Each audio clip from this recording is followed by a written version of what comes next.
Hi friends मु स्मिता आपन को स्वागत कर मो यूट्यूब चैनल विश्वस्मिता को जेहेतु ये शीत दिन चलती तो शीत दिन आप जानते समस्ते बहुत प्रकार परिवा आसे ता भर मुझे गोटे नुआ आइटम बनवाई जाऊँगी सेटा हूँ आपण मैंने फलकोबी भी कहती और उलकोबी कहती चलतु बनइबा मुझे उलकोबी बनाऊँगी चलतु देखा मुझे 3टा उलकोबी नहीं उलकोबी की आम काटिदेबा प्रथम आम मसला बनईदबा मसला मुझे एठारे काटिकी किछि पियाज रसुण रसुण पर मुझे अदा ऐड करी अल्प अदा नवा तापर ये टमाटो गोटे फाड़े ऐड करवा कहीं उलकोबी सीझीबनी भल भाव में अधिक टमाटो देले खटा अंश रहिले तापर आम जीरा ऐड करी मु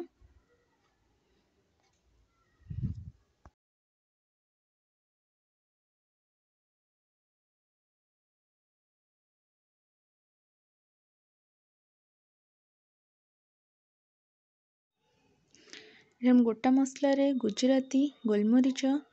डालचीनी लवंग एथारे पकई आपको ग्राइंडिंग करदेबा ग्राइंडिंग जार रे चलतु देखा मोर उलकोबी कटा सारी उलकोबी सहित मुझे किसी आलू ऐड करी उलकोबी की सरू सरू काटी आलू को सरू सरू काटी जेहेतु उलकोबी टे टाइम नहीं सिझापी से आलू टिके बड़ साइज रे काटी आलू और उलकोबी कटा है सारी मसला मोर ये रेडी हो सारी देखंतु मुझे गोटे कढ़ाई रे तेल गरम कर नौचे तेल रे अल्प चीनी कैरेमलाइज देखंतु मसलाटी ये भल भाव में भाजी हो गलानी एथेर कंचा बास्ना भी पलाई जाए एथिरे आमे गुंड मसला ऐड करवा मैं लंका गुंड 2 चामच ऐड कली कहीं मु बाटिला बेले लंका सुखिला लंका भी ऐड करनी से आपण स्वाद अनुसार आप जी राग खाती से लंका गुंड ऐड करेंगे हलदी गुंड मुझे ऐड कली और स्वाद अनुसार लुण पकाइली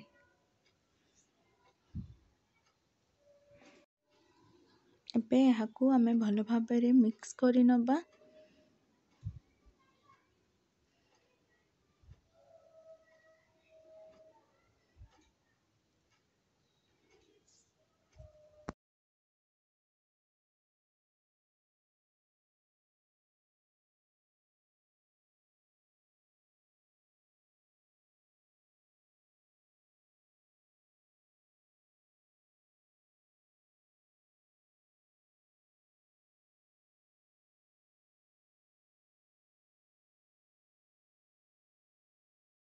देखो ये मसलाटी भल भाव कषि सारी मसला उपर तेल भी आसी सारी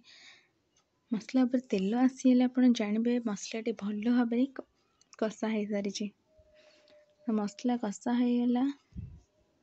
एबे आमे काटिकी रखि उलकोबी और आलू को ये पकाई देबा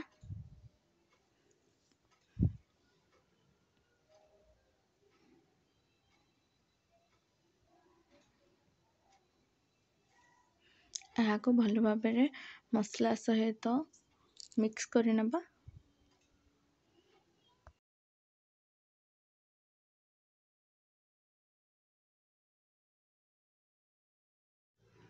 एबे आमे इथिरे किछि पानी नहीं पानी देदबा ताको सिझापी किसी समय छाड़ीदबा घोड़े दबा घोड़े सारापर ताको सिझापी छाड़ीदबा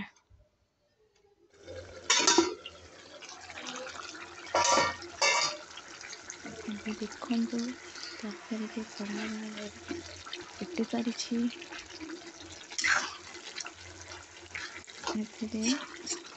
उलकोबी सीझी जाइए आपण चाहिए उलकोबी की प्रथम प्रेशर रे सीझाई पारे उलकोबी टी टाइम नहीं सीझापी सरू सरू काटी शीघ्र सीझापी देखो मो तरकारी भल भाव सीझी सारी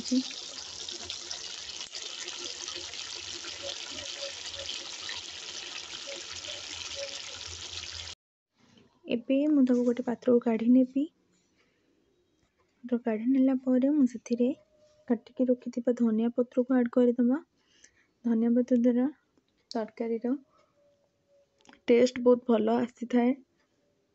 एबे तो मोर तरकारी रेडी हो सारी। आपण शीघ्र बनातु आ खातु।